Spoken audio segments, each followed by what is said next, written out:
로마서 2장 1절부터 3절까지 보겠습니다. 그러므로 판단하는 사람아 내가 누구이든 변명할 수 없나니 이는 판단하는 내가 같은 일들을 행함으로 다른 사람을 판단하는 것에서 내 자신을 정죄하기 때문이라. 그러나 그런 일들을 행하는 자들에게 하나님의 심판이 진리대로 되는 것을 우리가 확신하노라. 다 같이요. 그런 일들을 행하는 자들을 판단하고도 같은 일들을 행하는 사람아 내가 하나님의 심판을 피할 줄로 생각하느냐. 아멘. 자, 여기 3절에 보면 하나님의 심판이란 말이 나오고요. 2절에는 이렇게 돼 있어요. 하나님의 심판이 진리대로 되는 것. 그래서 오늘 제가 드릴 말씀의 제목은 하나님의 심판은 진리대로 됩니다. 이런 제목으로 여러분에게 말씀을 드릴게요. 제가 지난주에 죄의 교활성 이런 말씀을 여러분에게 드렸어요. 그 교활성이라고 하면 교활한 속성, 그걸 얘기하는 거예요. 그러니까 죄에는 교활한 속성이 있어서 죄는 단지 하나님에 대해서 대적하고 돌아서고 하나님이 싫어하는 일만 하게 하는 게 아니라 또 어떤 일까지 하느냐면 사람에게 자기가 죄가 있는데도 죄가 있다는 것을 깨닫지 못하게 만들 수가 있다는 거죠. 다양한 방법으로 속여서 죄인이고 심판받을 대상인데도 마치 자기에게는 하나님의 심판이 상관없는 것처럼 자기는 하나님의 진노의 대상이 아닌 것처럼 그렇게 생각하도록 만들 수 있는 게 죄예요. 그걸 우리가 이제 죄의 교활성 그렇게 말했던 겁니다. 그런데 반드시 알아야 될 건 무엇이냐면 오늘 2절에 나온 것처럼 우리 2절 한번 같이 읽어볼까요? 그러나 그런 일들을 행하는 자들에게 하나님의 심판이 진리대로 되는 것을 우리가 확신하노라. 하나님의 심판이 진리대로 된다. 이거를 잊으면 안 되는 거예요. 사람들이 이것에 대해서 깊이 인식하고 살아야 되는 거죠. 심판이 없다? 나는 심판에 해당하지 않는다? 이거 정말 위험하고도 끔찍한 생각입니다. 하나님의 심판을 피할 수 있는 길은 이미 다 준비되어 있습니다. 예수 그리스도께서 그 길이십니다. 예수 그리스도를 의지하면 하나님의 심판을 당하지 않게 되는 거예요. 왜냐? 예수님이 우리를 대신해서 심판 당하셨기 때문에 십자가에서 죽으신 게 우리 죄 때문에 당한 거예요. 우리 죄에 대한 심판을 예수님이 대신 당하심으로 우리가 예수님을 믿으면 우리가 심판받지 않게 하려고 예수님이 거기서 심판당하신 거죠. 그런데 예수님을 믿지 않는다? 그러면 그 사람은 자기 죄 문제를 자기 스스로 해결해야 되는 거예요. 그리고 해결한다면 하나님의 심판은 피할 수 없는 겁니다. 그러니까 심판이 없다, 심판 나에겐 해당하지 않는다, 나중에 가서 후회할 게 아니라 차라리 지금 나의 죄 때문에 심판받으신 예수님을 구원자로 모셔야 된다는 거죠. 주님으로 받아들여야 된다는 거죠. 그래서 반드시 우리가 잊지 말아야 될 진리를 바울이 소개하고 있는데 하나님의 심판이 진리대로 된다는 거죠. 저는 오늘 그래서 이 내용을 말씀드리려고 하는 건데 우선 하나님의 심판에 대해서 자기 스스로 죄 없다고 말하는 사람들 있잖아요. 그런 사람에게도 하나님의 심판은 진리대로 된다는 걸 말씀드릴 거고 그 다음에는 누구에게든지 하나님의 심판은 진리대로 집행된다는 것을 말씀드리려고 하는 겁니다. 자, 첫 번째로 하나님의 심판은 죄 없다고 여기는 사람에게도 진리대로 됩니다. 자, 로마서 2장은 지난번에도 말씀드린 것처럼 1차적으로 누구에게 하는 말이냐면 유대인들에게 하는 말입니다. 바울이 왜 유대인들에게 이런 말을 하는가? 1장으로 넘어가 보시면 18절에서 이렇게 써 있죠. 우리 같이 읽어보겠습니다. 하나님의 진노가 불의 안에서 진리를 붙잡아 두는 사람들의 모든 경건치 아니한 것과 불의를 대적하여 하늘로부터 계시되었나니. 자, 이렇게 말씀하고 나서 이 19절부터 밑으로 가면은 이방인들이 하나님 앞에 어떻게 경건치 않은지, 이방인들이 어떻게 불의 가운데 살았는지 이것들을 소개하면서 이 이방인들은 하나님의 심판을 피할 수 없다. 그러니까 하나님의 진노의 대상이고 죽어 마땅한 그런 하나님의 심판 앞에 직면해 있다. 이것을 지금 바울이 말하는 거예요. 이걸 얘기할 때 유대인들이 어떻게 느끼느냐? 이 1장 18절 저랑 여러분이 읽었잖아요. 이걸 유대인들에게도 들려주면 맞죠. 하나님의 진노가 있죠. 경건치 않은 자들에게 하나님의 진노가 있죠. 당연하죠. 불의 가운데 있는 사람들에게 하나님의 진노가 있죠. 당연하죠. 그러면서 유대인들은 자기들에게는 해당하지 않는다고 생각을 하는 거예요. 왜요? 이방인들은 하나님을 모르지만 자기들은 하나님을 안다는 거죠. 이방인들은 율법이 없지만 자기들은 율법이 있다는 거죠. 이방인들은 하나님의 성전에 나아가지 않지만 자기들에겐 하나님의 성전이 있다는 거예요. 이방인들에게는 말씀 선포자가 없었지만 자기들에게는 대언자와 같은 말씀 선포자가 있었다는 거죠. 그러니까 우리는 하나님의 심판하고는 상관없어요. 특히 우리는 하나님이 선택하신 자들인데, 자, 바울이 이런 유대인들을 향해서 지금 이 말을 하는 거예요. 천만에 하나님의 심판은 진리대로 됩니다. 그래서 유대인들도 하나님의 심판을 피할 수 없다는 걸 알려주고 싶은 거예요. 로마서 3장에 가보세요. 그래서 로마서 3장 9절에 보면 우리 읽어보겠습니다. 9절 읽습니다. 그러면 어떠하냐? 우리는 그들보다 나으냐? 결코 아니라 우리는 앞에서 유대인들과 이방인들을 검증하여 그들이 다 죄 아래 있음을 입증하였느니라. 바울이 지금 2장을 통해서 하려는 말은 그거예요. 1장 19절부터 끝에까지 이방인들이 이렇게 죄 가운데 있었다라고 설명을 했는데 유대인들은 그걸 들으면서 그렇지, 유대인들은 상관없지, 죄하고는. 유대인들은 심판하고는 상관없지, 이렇게 생각하니까 그 유대인들도 9절에 보면 유대인들과 이방인들을 검증하여 그들이 다 뭐라고 돼 있어요? 죄 아래 있음을 여기 입증했다. 그렇게 말하고 있잖아요. 그러니까 유대인들도 죄 아래 있다는 것을 깨달아야 되는 거예요. 사람이 구원받는데 내가 죄인이라는 사실을 깨닫지 못하면 구원받을 수 없습니다. 하나님은 죄인을 불러 회개하게 하려고 왔는데 예수님이 오셨잖아요. 그렇게. 그런데 죄인이 아니라고 생각하면 그분의 부르심이 들리겠느냐는 거죠. 그 누구든지 죄 아래 있음과 자기 자신이 죄인인 것을 알아야 되는 거죠. 3장 10절에 보세요. 로마서 3장 10절. 그래서 이렇게 써 있잖아요. 다 같이 읽습니다. 이것은 기록된 바 의로운 자는 없나니 단 한 사람도 없으며. 자, 여기서 의롭다는 것은 하나님 앞에 스스로 마주 앉아서 나 하나님같이 의로운 존재입니다라고 말할 수 있는 사람. 자, 그런 사람이 이 세상에 있겠습니까? 아무도 없어요. 단 한 사람, 예수님 외에는 아무도 그렇게 하나님 앞에서 자기를 의로운 자라고 이렇게 스스로, 하나님께서 의롭다고 해주신 게 아닌데 스스로 나 의롭다라고 말할 수 있는 사람은 아무도 없다는 거죠. 유대인도 마찬가지죠. 그래서 지금 바울이 이 말을 하고 있는 거예요. 여러분, 왜 이렇게 바울이 말하는 겁니까? 유대인이든 이방인이든 자기가 죄인인 것을 깨닫지 못하면 절대로 구원받을 수 없기 때문에 그렇다는 거예요.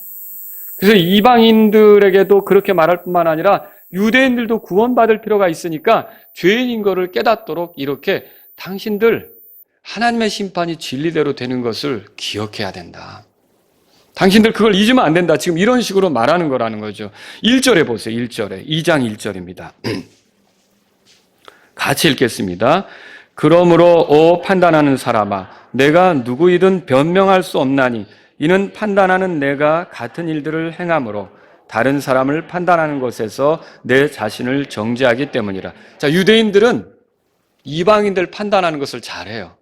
저 사람들은 하나님도 모르고 저 사람들은 하나님의 법도 없고 아주 제멋대로 살며 더럽고 추하게 살고 있다. 우리는 하나님을 아는데. 자, 이렇게 유대인들은 이방인들을 판단한단 말이죠. 근데 바울의 말을 잘 보세요. 내가 누구이든 변명할 수 없나니 이는 판단하는 내가 같은 일들을 행한다. 그렇게 말하고 있단 말이죠. 자, 우리가 구약 성경을 읽어보셨으면 알 겁니다. 분명히 유대인하고 이방인은 다른 점이 있어요. 그러니까 이방인들은 성전이 없고 유대인들은 성전이 있고, 이방인들은 하나님 말씀을 받은 사실이 없고 유대인들은 하나님 말씀을 받았고, 이방인들에겐 대언자가 없고 유대인들에게는 대언자가 있고, 이방인들에게는 절기도 없어요. 그런데 유대인들에게는 절기도 있고. 그렇죠? 그러니까 얼마나 하나님하고 가깝게 지낼 수 있는 그런 특권들이 있습니까? 분명히 그런 면에서 유대인과 이방인은 다르단 말이죠. 그런데 그렇게 다른 특권을 가지고 있는 유대인들이 어떻게 사는가 보면 이방인들하고 그 삶의 모습은 다르지 않은 경우가 있다는 거예요. 다시 말하면 이방인처럼 산다는 거죠. 유대인들도요, 하나님을 알지만 하나님을 영화롭게 하지 않았어요. 하나님의 진리를 거짓으로 바꿨어요. 하나님보다 창조물을 더 숭배하고 높였어요. 여러분, 유대인들의 역사를 보시면 바알을 숭배했던 역사가 있어요. 몰렉을 숭배했던 역사가 있어요. 자기 아들을 그 불에 태워서 우상에게 바쳤던 그런 예들도 있어요. 그러니까 대언자들이 이 유대인들에게 가서 뭐라고 외칩니까? 회개하라고 외치고 하나님께로 돌아오라고 외치고 이렇게 했던 거죠. 그럼 왜 이런 식으로 유대인들에게 가서 하나님의 백성인 그들에게 가서 이렇게 외쳐야 했느냐는 거죠. 이것은 그들도 이방인 못지않게 똑같이 하나님을 모독하는 삶을 살았기 때문에 그렇다는 거죠. 그러면 그들이 이런 식으로 살면서 이방인들을 판단한다? 지금 바울이 1절에 하는 말은 그거예요. 너희들이 판단하는 그대로 너희도 정죄를 받을 수밖에 없다. 그러니까 유대인이라고 해서 우리는 죄와 상관없어. 우리는 심판받지 않아. 하나님은 우리를 심판하지 않아. 우리를 택하셨는데 이렇게 말하는 게 그들의 안전을 위해서 적절한 표현이 되는 겁니까? 절대로 그렇지 않다는 것이죠. 유대인들은 실제적으로 누군가를 죽이지 않으면 살인하지 않았다고 생각하고요. 어떤 이웃 여자와 눕지 않았다면 간음하지 않았다고 생각하는데 예수님의 가르침은 얼마나 날카로운지요. 다른 사람을 죽이지 않았어도 마음으로 그를 미워했으면 살인했다고 그렇게 마태복음 5장에서 가르쳐주고 있어요. 예수님이. 또 다른 여자와 눕지 않았다고 해도 자기 아내가 아닌 다른 여자와 눕지 않았다고 해도 음욕을 품고 그 여자를 바라보면 이미 간음했다라고 말해주고 있어요. 그럼 유대인들이 이런 하나님이신 예수님께서 이렇게 엄격함을 말할 때 그들은 죄 없다고 할 수 있겠습니까? 그들은 심판에 대해서 우리는 상관없어 이렇게 말할 수 있겠습니까? 절대로 그렇게 할 수가 없다는 것이죠. 여러분, 그래서 로마서 2장 24절에 보세요. 바울이 그들에 대해서 이렇게 말하는 거예요. 로마서 2장 24절 읽겠습니다. 2장 24절 이것은 기록된 바 하나님의 이름이 너희로 말미암아 이방인들 가운데서 모독을 받는도다 함과 같으니라. 이게 무슨 말일까요? 유대인이라고 하면서 하나님을 섬긴다고 하면서 하나님 말씀이 우리 가운데 있다고 하면서 우리는 성전에 가서 하나님을 경배한다고 하면서 우리에게는 절기가 있어서 하나님을 기억하는 일이 있다고 하면서 삶은 이방인하고 똑같은 거예요. 그러니까 그들의 삶의 모습은 하나님을 모독하는 삶이었다는 거죠. 그래서 바울이 유대인들을 향해서 왜 이게 유대인에게 하는 말이냐면 17절에 보면 보라 내가 유대인이라 불리며 율법 안에 안주하고 하나님을 자랑하면 유대인에게 하는 말이에요. 네가 유대인이라고 하면서 하나님께 선택받았다고 하면서 너희들이 하나님 말씀이 너희 가운데 있다고 하면서 어떻게 생활은 그렇게 이방인하고 다르지 않느냐. 그러니까 너희는 하나님을 모독하고 있다. 너희로 인해 이방인들 중에서 하나님이 모독을 받고 있다. 이렇게 지금 바울이 말하고 있는 거죠. 그럼 바울은 왜 이렇게 말하는 것입니까? 유대인들이 자기들도 죄 가운데 있다는 것을 깨달아야 되는데 이 죄의 교활성에 속아서 자기들은 죄가 없고 하나님의 심판하고도 상관없고 이렇게 생각하니까 천만의 말씀, 하나님의 심판은 진리대로 되는데 스스로 죄가 없다고 말하는 그 사람들에게도 하나님의 심판은 집행될 수밖에 없다. 이걸 지금 말하려고 한다는 거죠. 죄는 이처럼 경건치 아니함과 불의로 나아가게 할 뿐만 아니라 교활하게도 죄가 있는데도 자기 죄를 못 보게 해요. 그리고 죄가 없는 것처럼 생각하게 만들어요. 그리고 하나님의 심판 대상인데도 나는 심판받지 않을 거라고 착각하게 만들어요. 여러분, 이거는 이미 제가 지난주에 말씀드렸죠. 교회 다니는 사람들도 이 죄의 교활성에 속아 어렸을 때부터 교회 다녔기 때문에 자기 스스로를 하나님하고 친하게 생각해서 하나님이 나는 심판하지 않는다 이런 착각에 빠질 수 있죠. 이게 죄의 교활성에 속은 거죠. 여러분과 제가 아무리 교회를 오래 다녀도 예수님의 피로 죄들을 용서받는 것에 대해서 알지 못하고 예수님을 내 구원자로 믿지 못하면 하나님의 심판 대상자예요. 하나님의 진노를 당할 수밖에 없는 거죠. 그런데도 그런 죄의 교활성에 속아 사는 사람들이 우리 주변에 얼마나 많습니까? 성경 좀 읽었다는 걸로, 내가 교회 좀 다녔다는 걸로 하나님이 왜 나를 심판해? 나 같은 사람을, 이렇게 내가 하나님을 잘 섬기는데. 그러니까 그런 죄의 교활성에 빠진 사람들은 오늘 이 말씀을 읽으면서 야, 하나님의 심판이 진리대로 되는구나, 이걸 알 필요가 있다는 거죠. 여러분, 이런 식으로 다른 사람은 또 이방인들에 대해서는 죄가 있어서 심판받아 마땅하다고 이렇게 생각을 하면서 자기에게는 하나님의 심판 같은 건 내려줄 수 없어 이렇게 생각하는데 여러분 이런 걸 잘 보여주는 예가 구약에 있더라고요. 구약에서 대표적으로 다윗을 예로 들 수 있어요. 다윗이 우리아의 아내를 취했어요. 이 우리아의 아내와 간음을 했단 말이죠. 그리고 우리아의 아내가 임신한 것을 알게 됐어요. 그걸 감추려고 우리아를 불러들였잖아요. 근데 우리아는 밧세바하고 그 아내 밧세바하고 같이 시간을 보내지 않잖아요. 내 동료들은 전쟁터에 있는데 내가 어떻게 이렇게 하겠느냐면서 결국 다윗이 생각한 건 뭡니까? 이 우리아를 통해서 자기의 죄를 감추려고 했는데 제대로 되지 않으니까 우리아를 전쟁터 깊숙한 곳에 보내서 죽게 하잖아요. 근데 여러분 이때 우리아가 죽을 때 우리아 혼자 죽습니까? 우리아의 동료들도 죽습니까? 우리아의 동료들도 죽어요. 왜 애매하게 그들까지 죽고 우리아 죽는 것도 아니지만 왜 이런 일이 벌어지냐는 거죠. 이거 심각한 거 아닙니까? 그런데 우리아가 죽었다는 소식을 딱 듣자 재빨리 우리아 아내를 자기 아내로 삼아서 자기의 간음 사건을 가리려고 했던 거죠. 자, 이것이 하나님을 섬기는 사람이 했던 일이에요. 하나님을 사랑한다고 노래했던 사람이 했던 일이에요. 여러분 시편 18편에 보면 내가 주를 사랑하나이다. 또 얼마나 많이 내가 주를 신뢰하나이다. 내가 주로 인하여 사람을 두려워하지 않는다 그러고 얼마나 많이 주님에 대한 신뢰의 고백을 했던 그 사람이 다윗이잖아요. 하나님을 찬양하는 노래를 했던 사람이 다윗이잖아요. 근데 이런 다윗이 그런 일을 벌였던 거예요. 그리고는 시간을 보내는 거죠. 정말 그 기간 동안 하나님 앞에 제대로 경배나 할 수 있었을까? 성전에 올라갔었어도 형식적이지 않았을까?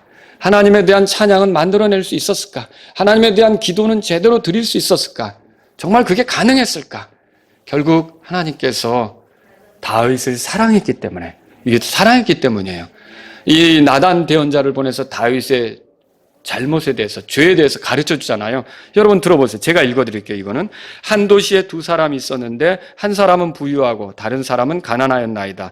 그 부유한 자는 양떼와 소떼가 힘이 많았으나 그 가난한 자에게는 자기가 사서 기른 작은 어린 암양 한 마리 외에 아무것도 없었고 그 어린 암양은 그와 그의 자녀들과 함께 있어 같이 자라고 그가 먹는 것을 먹으며 그의 잔에서 마시고 그의 품에 누웠으므로 그에게는 마치 딸과 같았나이다. 그런데 어떤 나그네가 그 부자에게 오매 그가 자기 양떼와 소떼를 아껴 자기에게 온 여행자를 위해 거기서 잡아 차리지 아니하고 가난한 사람의 어린 양을 빼앗아 자기에게 온 사람을 위해 차렸나이다. 그리고 자기 집에는 양떼와 소떼가 많은데도 손님이 오니까 자기 걸로 요리해서 손님을 대접한 게 아니라 그 한 마리 어린 그 양, 그 한 마리밖에 없는 그 양을 빼앗아다가 그걸 잡아다가 손님을 대접했다는 거죠. 자, 이 말 듣고 다윗이 뭐라고 했습니까? 사무엘기상 12장 5절 읽어보니까 이렇게 써있어요. 주께서 살아계심을 두고 맹세하노니 이 일들을 행한 그 사람은 반드시 죽을지니라. 이 말을 들으면요, 다윗은 되게 정의로워 보여요. 다윗은 절대 이런 식으로 살지 않는 것처럼 보여요. 이런 그 악과는 전혀 연루되지 않는 것처럼 보여요. 자, 이 말만 딱 들으면 다윗이 얼마나 아주 그 공의롭고 의롭고 이렇게 보입니까? 근데 나단 대언자가 거기다 대고 뭐라 그래요? 왕이 그 사람입니다. 이렇게 말하잖아요. 그러니까 이게 누구 얘기했던 거예요? 다윗 얘기였던 거죠. 그럼 여기서 잘 보세요. 분명히 자기 얘기였는데 자기 죄에 대해서는 봐요, 못 봐요? 이게 죄의 교활성에 속은 모습이에요. 그런데 다른 사람이라면 그런 사람은 죽어야지 라고 얘기한단 말이죠.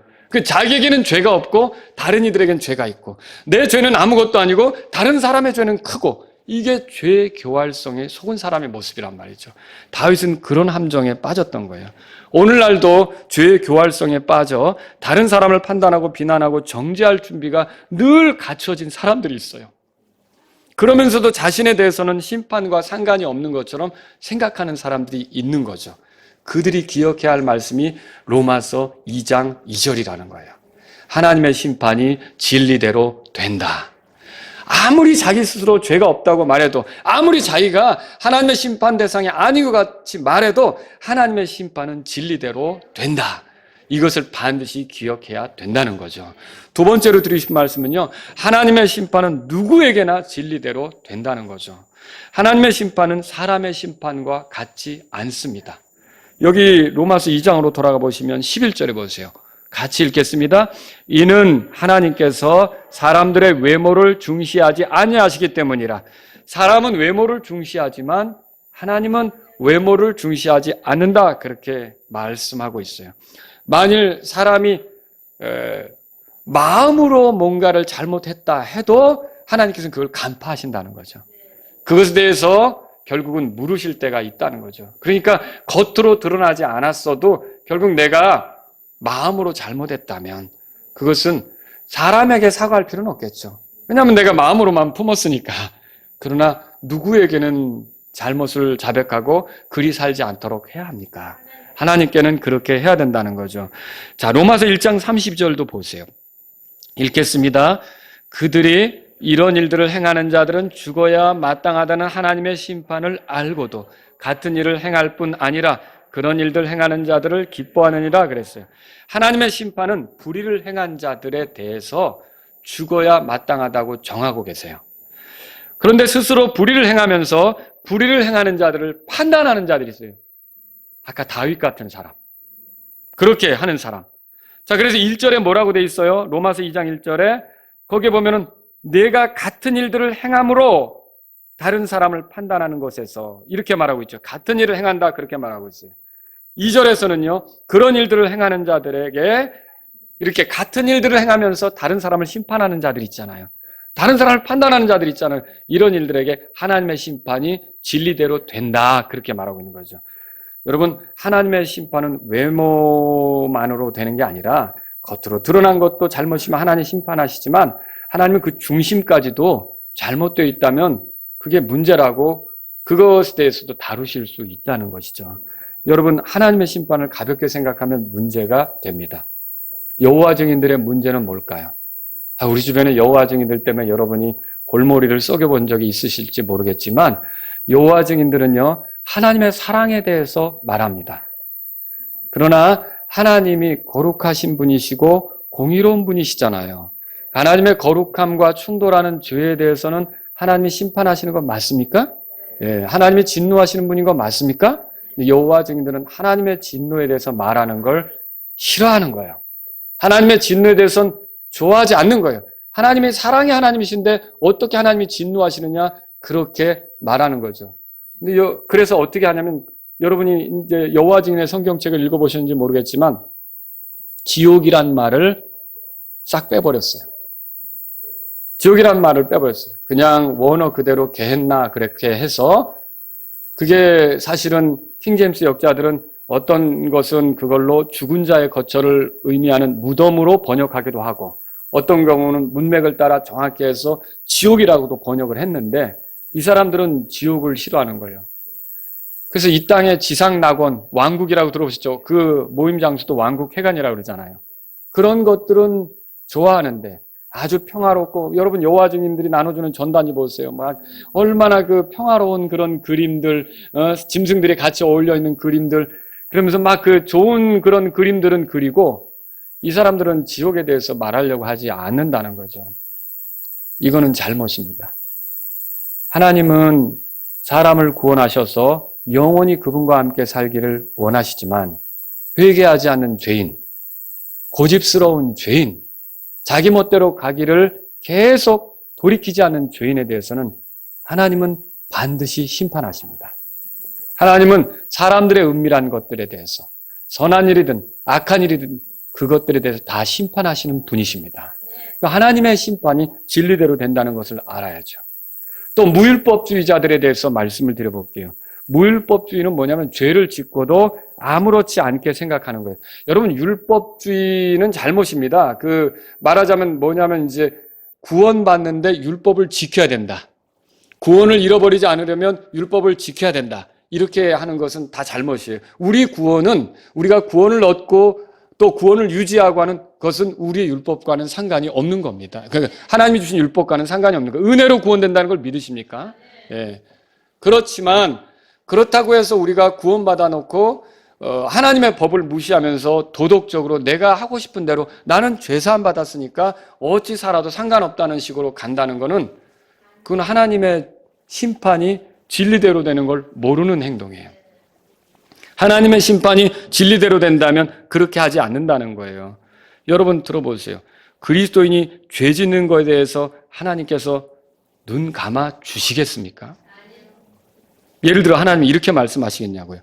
자, 어차피 너희들은 죄사함 받았으니 어떻게 살아도 상관없어. 다 눈 감아줄게. 나에 대해서 찬양만 해. 하나님이 이런 식으로 말씀하시겠어요? 천만에요. 그렇게 하시지 않습니다. 물론 하나님은 긍휼이 많으시기 때문에 그리스도인이 잘못한 죄에 대해서 무조건 매번 그 잘못할 때마다 하나님이 우리를 치시거나 그렇게 하시지는 않습니다. 그러나 예수님을 믿는다면서 회개하지 않는 죄, 돌이키려고 하지 않는 그런 삶, 이런 거에 대해서는 하나님의 심판이 진리대로 된다는 걸 알 필요가 있어요. 우리아와 그의 동료들을 죽였던 다윗의 얘기를 또 해봐야겠어요. 자, 다윗이 나단 대언자가 이렇게 당신이 그 사람입니다 라고 하니까, 왕이 그 사람입니다 라고 하니까 다윗이 뭐라 그랬어요? 사울은 핑계를 둘러대고 막 이런 사람이었잖아요. 죄를 지적받을 때 핑계를 둘러대고. 그런데 다윗은 그렇게는 안 했어요. 내가 주께 죄를 지었습니다 라고 자백했잖아요. 그리고 얼마나 며칠간 그 침소에서 막 울면서 고통하면서 이렇게 합니까? 괴로워했잖아요. 시편 51편 읽어보면 아시잖아요. 그런데 이런 다윗이 내가 주께 죄를 지었습니다 라고 하니까 나단 대언자가 바로 하는 말이 뭐냐면 이런 거죠. 왕이 죽지 아니하리이다. 주의 말씀에 왕이 죽지 아니하리다. 자, 아까 다윗은 뭐라 했어요? 그 같은 사람은 죽어야지 이렇게 얘기했단 말이에요. 그럼 자기가 어떻게 돼? 죽어 마땅한 죄인 아닙니까? 그러니까 죽어 마땅한 죄인인데도 그가 하나님 앞에 잘못했다고, 자기가 죄를 졌다고 인정을 하니까 하나님께서는 왕이 죽지 아니하리다. 그런 말을 들려주셨다는 거죠. 다윗에게. 그런데 그렇게 했지만 거기에 또 이 말씀이 있어요. 여러분 들어보세요. 하나님 말씀이에요. 다윗에게 한 말이에요. 보라, 내가 내 집에서 너를 대적하는 재앙을 일으키고, 이게 사무엘기 하 12장에 써 있는 거예요. 내가 내 아내들을 내 눈앞에서 가져다가 내 이웃에게 주리니 이 해가 보는 데서 그가 내 아내들과 함께 누우리라. 너는 그 일을 은밀히 행하였으나 나는 온 이스라엘 앞에서 해 앞에서 이 일을 행하리라. 사무엘기하 12장 11절 12절에 써 있어요. 그럼 이것은 뭘 보여줍니까? 하나님의 심판이 진리대로 된다는 것을 보여준다는 거죠. 많은 사람들이 죄사함 받았다면 죄로부터 죄로부터 이렇게 돌아서야 되는데 죄 짓는 것을 가볍게 생각하려고 하는 그런 함정에 빠질 수가 있는 거예요. 내가 죄사함 받았으니, 하나님의 은혜로 죄 용서 받았으니, 지옥에 가지 않게 됐으니 라고 하면서 죄 짓는 것을 가볍게 생각할 수 있다는 거죠. 죄를 부끄럽게 생각하지 않을 수 있다는 거죠. 그런데 여러분 갈라디아서 6장 7절을 보면 속지 말라. 하나님은 조롱을 당하시지 아니하시나니 사람이 무엇을 심든지 또한 그것을 거두리라. 읽어보셨죠? 죄를 심으면 결국 거기에 대한 값을 치르게 된다는 거죠. 여러분 물론 우리의 모든 인생에 걸친 죄에 대해서는 누가 값을 치르셨습니까? 예수님이 치르셨어요. 예수님이 치르신 걸 알면 여러분 이게 죄가 하나님이 싫어한다는 거 아닙니까? 그래서 그 죄에 대한 문제를 다룬 건데 하나님이 예수님을 통해서 치르게 한 죄에 대해서 나는 가볍게 여기는 거예요. 내가 죄 짓는 걸 두려워하지 않는 거예요. 죄사함 받았다고 떠들면서 그건 나하고 상관없어. 이미 다 예수님께 넘어갔어. 지은 건 자기가 져놓고. 여러분 그렇게 되면 어떻게 되겠습니까? 문제가 생긴다는 거예요. 예를 들어 볼게요. 주일학교 교사가 자기 교회 지체 자매하고 간음을 했어요. 자, 구원받은 사람이에요. 자, 그럼 그 간음한 사람이 구원받았고 구원 간증됐고 침례도 받았고요. 교회 지체가 된 거예요. 간음을 했으면 그 간음 때문에 지옥에 갑니까? 간음을 하면 안 되죠. 여러분과 제가 알아야 될 건 뭐냐면 어떤 행위를 하냐 안 하냐로 지옥 가는 건 아니에요. 예수님을 통해서 우리가 하늘나라 가느냐 아니면 지옥 가느냐가 결정되는 거지. 제가 지금 이 말씀을 드렸는데 여기서 그러면 그렇게 했기 때문에 그 사람은 아무 문제도 없이 살아갈 수 있습니까? 천만에요. 하나님의 심판이 진리대로 되는 게 나타나죠. 어떻게 해요? 아내와 당장 틀어질 거 아닙니까? 그 가정이 깨질 거 아닙니까? 그리고 아이들은 어떻게 될까요? 아버지를 대하는 게 수치스럽게 되겠죠. 그리고 좋지 못한 것을 보겠죠. 불명예스럽겠죠. 온갖 것이 일어나게 된단 말이죠. 하나님께서는 죄에 대해서 아무 일도 없었던 것처럼 넘어가시지 않는다는 거예요.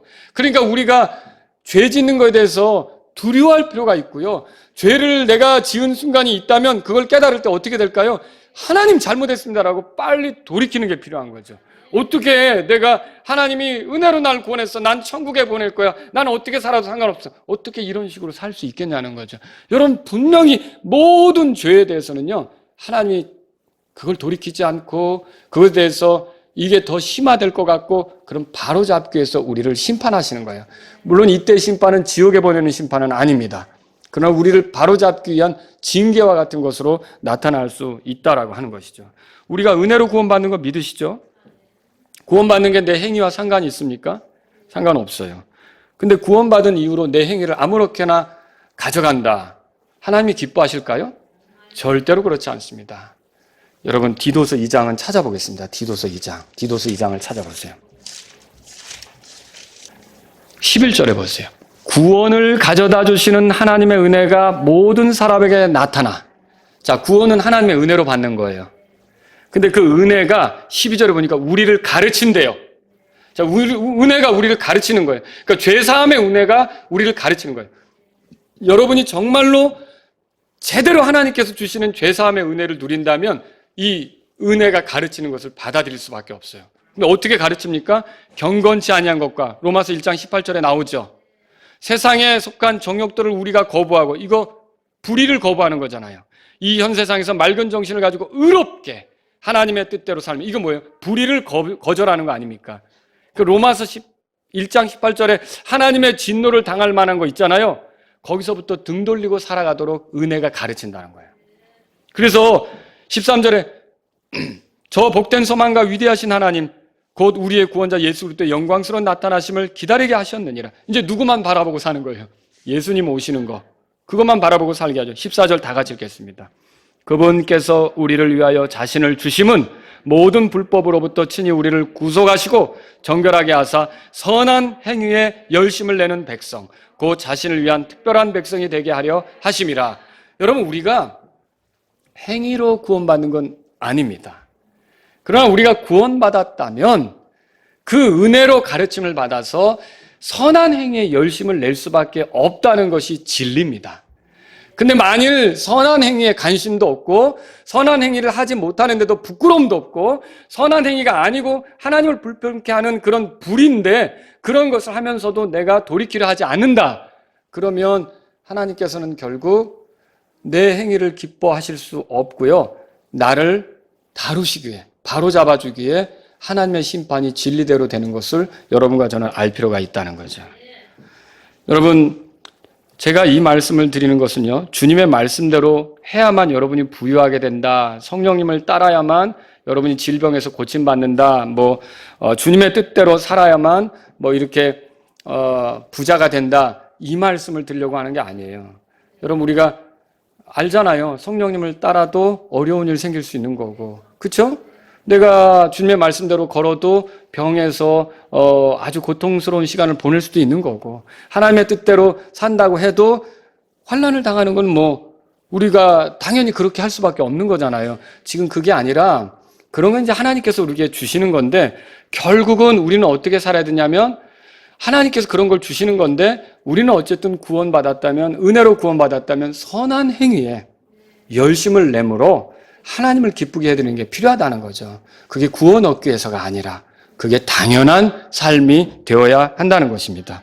그러나 하나님이 주시는 그런 그 삶의 방식, 은혜가 우리를 가르치는 거 이런 것들을 외면하고 간다면 하나님의 심판이 진리대로 되는 것을 깨달을 때가 있다는 거죠. 요한일서 3장 21절 22절에 보면 이렇게 됐어요. 들어보세요. 만일 우리 마음이 우리를 정죄하지 아니하면 우리가 하나님을 향해 확신을 갖고 무엇이든지 우리가 구하는 것을 그분에게서 받나니 이는 우리가 그분의 명령을 지키고 그분의 눈앞에서 기쁨이 되는 그 일들을 행하기 때문이라 그랬어요. 자, 하나님과의 관계 속에서 확신을 갖고 움직이려면 우리가 우리 스스로를 정죄할 것이 없어야 돼요. 그런데 우리는요, 예수님을 만났을 때, 예수님의 피로 내 죄들을 용서받는다고 했을 때 나를 정죄할 것이 없다는 걸 발견했어요. 그래서 우리는 확신을 가지고 주님을 섬기는 거죠. 근데 여러분과 제가 살아가면서 죄가 드러나게 되면, 그러니까 죄를 짓게 되면 어떤가요? 위축이 되죠? 담대함을 잃게 된단 말이에요. 그럼 그때는 어떻게 해야 된단 말입니까? 여러분, 우리가 잘못했다면 자백을 하고 버리고 돌이키는 게 필요하죠. 그래야 우리가 다시 하나님을 기쁘게 하는 쪽으로 나가는 거 아닙니까? 그렇게 할 때 여기 보세요. 성경에 지금 읽은 것 중에 보면 무엇이든지 우리가 구하는 것을 그분에게서 받나니 그렇게 되는데, 왜냐하면 그렇게 돼 있어요. 영어 성경에는요. 이는 우리가 그분의 명령을 지키고 그분의 눈앞에서 기쁨이 되는 그 일들을 행하기 때문이라. 결국 하나님께서는요, 각 사람의 행위대로 판단하시는 분이라는 걸 알 수 있다는 거죠. 우리가 구원받을 때 행위로 구원받는 건 아니지만 결국 저와 여러분들이 나중에 그리스도의 심판석에서 보상을 받을 때는 어떻게 믿음을 가지고 행했는지에 따라서 보상을 받게 될 거죠. 기회를 더 갖느냐, 기회를 잃어버리느냐, 이런 거. 그리고 여러분, 주님이 주시는 기쁨 있잖아요. 죄를 짓는데 주님이 주시는 기쁨이 있을까요? 죄를 짓는데 주님이 주시는 기쁨이 있겠냐고요. 있을 수 없죠. 내가 자꾸 죄에 대한 습관이 빠져 있는데 주님이 주시는 평안이 있을까요? 없죠. 그런 것이 내려지고 그런 것으로부터 돌아설 때, 정말 그런 것이 나를 괴롭히지 않게 내가 달아났을 때 아주 신나게 도망가서 거기서 평안이 있고 기쁨이 있는 거 아닙니까? 그리고 우리의 삶에는 보세요. 우리가 어떻게 하느냐에 따라 얻을 수 있는 게 있고 놓칠 수 있는 게 있다는 거예요. 내가 취할 수 있는 게 있고 잃어버릴 수 있다는 거예요. 각 사람이 심은 대로, 그러니까 하나님의 심판이 진리대로 된다는 걸 여러분은 알아야 돼요. 앞으로 내가 어떻게 사느냐에 따라 내가 더 주님의 은혜 속에서 기쁨을 누릴 수도 있고, 내가 막 그 스스로를 정죄하면서 하나님 앞에 담대함도 잃어가면서 기회가 왔는데도 그걸 놓치면서 이렇게 갈 수도 있다는 거죠. 그러면 저와 여러분이 어떻게 살아야 되는지를 정리하실 수가 있겠죠. 여러분, 그런데 그렇게 해서 우리가 잘해서 기쁨도 충만하고 또 마음의 평안도 있고 하나님께서 자꾸 기회를 주실 때 여러분은 내가 이렇게 했으니까 하나님이 나에게 이렇게 했어, 나를 이렇게 잘해 주시더라고, 내가 이렇게 아주 그냥 이를 악물고 죄를 멀리하니까 하나님께서 나를 도와주셨어 라고 내 자랑할 수 있어요? 내 자랑 못하죠. 왜 그래요? 달아날 수 있는 능력, 거룩하게 살 수 있는 능력, 성령님을 통해 하나님이 주신 거 아닙니까? 그리고 내가 그렇게 했어도 하나님이 주시기로 하지 않는다면 아무것도 못 얻는 거예요. 근데 그런 것들을 향하여 하나님께서 내가 행한 대로 뭔가를 주실 때는 그게 안 줘도 상관없는 건데 하나님이 주시겠다고 하면서 주신단 말이죠. 그럼 그게 은혜죠. 그 전적으로 하나님만 찬양할 수밖에 없는 거예요. 절대로 우리가 잘했다고 우쭐대면 안 되는 거예요. 간증할 때 계속 내 자랑이 튀어나오려고 할 때 여러분들은 그 조심하셔야 돼요. 하나님의 은혜로 지금의 내가 되었다는 바울의 고백처럼 될 수 있기를 바랍니다. 여러분, 분명한 것은 하나님의 심판자로서 우리가 한 대로 하신단 말이죠.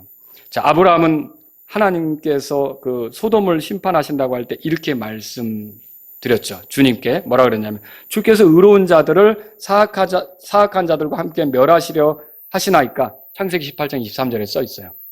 그러면서 또 이렇게 말했죠. 주께서 이런 식으로 행하여 의로운 자들을 사악한 자들과 함께 죽이시는 것은 결코 있을 수 없으며 의로운 자들을 사악한 자들처럼 여기시는 것도 결코 있을 수 없나이다. 온 땅의 심판자께서는 의롭게 행하여 하지 아니하시리이까.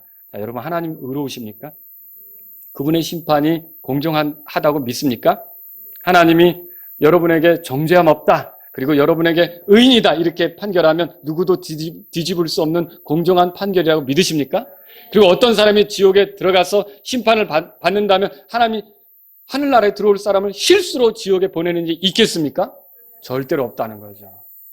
그 사람이 스스로 거절하고 달아나고 믿지 않고 외면하고 고집부리고 죄 가운데 살기를 좋아했고 하나님 등지고 살기를 원했기 때문에 그렇게 하는 거지, 하나님께로 돌아오고 예수님 믿기로 한 사람 중에 단 한 사람도 지옥에 들어갈 사람은 없는 거예요. 하나님은 완전히 공의롭게 잘 나누십니다. 심판하신단 말이죠. 그래서 예수님은 하늘에 계신 아버지께 기도하면서 요한복음 17장 25절에 의로우신 아버지여, 이렇게 말했고요. 욥은 하나님을 표현하면서 욥기 34장 17절에 의로우신 분 이렇게 표현했고요. 다윗은 또 하나님에 대해서 표현하면서 시편 7편 9절에 의로우신 하나님 이렇게 표현했어요. 여러분, 하나님은 의로우셔서 그분의 심판은 진리대로 되는 걸 믿으시기 바랍니다. 말씀을 정리할게요. 자기는 죄와 상관없는 것처럼, 하나님의 심판과 상관없는 것처럼, 또 심판은 다른 사람에게나 내려지는 것처럼 생각하는 사람들, 죄의 교활성에 빠져 자기를 속이고 자기가 죄가 없는 것처럼 심판받지 않는 것처럼 그렇게 생각하는 사람들에게도 하나님의 심판은 진리대로 됩니다. 알아야 되죠. 죄사함 받은 사람은 구원을 잃어버릴 수 없죠. 그러나 하나님의 영을 따르지 않고 육신을 따른다면, 하나님의 말씀을 따르지 않고 세상의 어떤 생각들을 따라간다면, 하나님의 영광을 위해 살지 않고 자기의 욕심을 위해 살아간다면, 여러분 그래도 괜찮아, 하나님이 그러실까요? 절대로 그렇지 않습니다. 하나님의 심판이 진리대로 된다는 것을 여러분은 알아야 됩니다. 지옥에 보내시지는 않겠지만 징계로 다루실 겁니다. 아프게 하시고 흔적을 내셔서 다시는 그 같은 식으로 가지 않게도 하실 수 있다는 거죠. 여러분과 제가 하나님의 심판이 진리대로 됨을 믿는다면 기울어진 운동장을 떠나셔야 돼요. 자, 예를 들면 이런 거죠. 오늘날 정치인들은 다른 잣대를 가지고 정치인들의 활동을 판단합니다. 자기 편에 선 사람들에 대해서는 한없이 관대하고 상대편의 선 사람들에 대해서는 그냥 아주 엄격하죠. 아주 엄격하죠. 그러면서 공정을 부르짖습니다. 어림없는 소리죠. 여러분은 이런 식의 선동에 현혹되지 말아야 돼요. 우리는 다 같이 하나님의 관점을 가지려고 해야 합니다. 공정하게 하나님의 관점. 하나님께서 싫어하시는 것은 우리도 같이 싫어해야 돼요. 하나님의 심판은 유대인이라고 봐주고 이방이라고 엄격하고 그거 아닙니다. 하나님의 심판은 진리대로 돼서 유대인이든 이방인이든 죄 아래 있으면서 자기가 죄인인 걸 깨닫지 않고 인정하지 않고 회개하지 않으면 하나님 심판하실 수밖에 없는 거예요.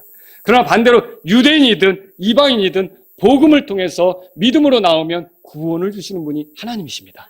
하나님은 공정하신 거죠. 저와 여러분들이 그렇게 죄에 대해서 엄격한 자세를 가지고 우리의 마음에 편향된 쪽으로 기울어지지 않기를 바랍니다. 두 번째로요, 하나님의 심판이 진리대로 됨을 믿는다면 죄에 대해서 혐오하십시오. 뇌물로 하나님을 달래려는 태도를 버리십시오. 차라리 죄를 버려야 되지. 여러분 보세요. 죄의 습관이 있고 이게 떨어져 나가지 않고 그러면 우리는 통곡해야 돼요. 금식을 해야 될 수도 있어요. 하나님 앞에 매달리고 싸우는 시간을 보낼 수도 있는 거죠. 근데 우리는 그렇게 부끄러워하지도 않고 그것에 대해서 내려놓으려고도 하지 않고 내가 예배드리러 가는 것으로 대신 그게 어떻게 이제 처리될 줄로 생각하고 내가 하나님께 헌금 드린 것으로 그게 또 상쇄될 줄로 알고 그리고 그걸 버리지 않는 거예요. 여러분 이거 뇌물입니다.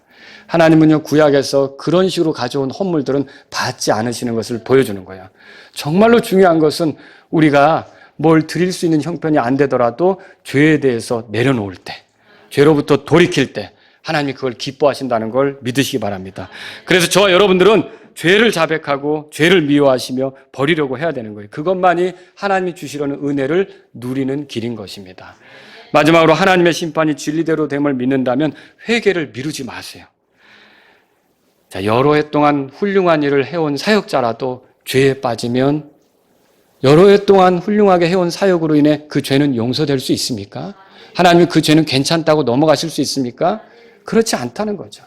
다윗이 그렇게 시를 쓰고 다윗이 그렇게 하나님을 노래하고 그렇게 하나님을 신뢰했어도 우리아의 아내에게 그렇게 한 것, 우리아에게 한 것은 하나님은 기뻐하실 수 없다고 성경에 써 있는 거예요. 그러니까 하나님 앞에서는요, 내가 이렇게 해왔으니까 이 정도쯤은 괜찮겠지. 천만에요. 만약에 부족하고 하나님 뜻대로 하지 못한 것이 드러났다면 회개를 미루려고 생각할 게 아니라 하나님, 바로 그것이 깨달아지는 순간 무릎 꿇고 엎드리고 주님의 은혜를 구하실 수 있기를 바랍니다. 죄에서 떠나겠다고 주님께 나아가시기 바랍니다. 여러분, 오늘 우리가 하나님께서 심판하시는데 진리대로 심판하는 걸 알았어요. 그런데 그렇다면요, 다른 사람이 어떤가 이것들을 보기보다 늘 나 자신을 먼저 살피는 게 필요하다는 거죠.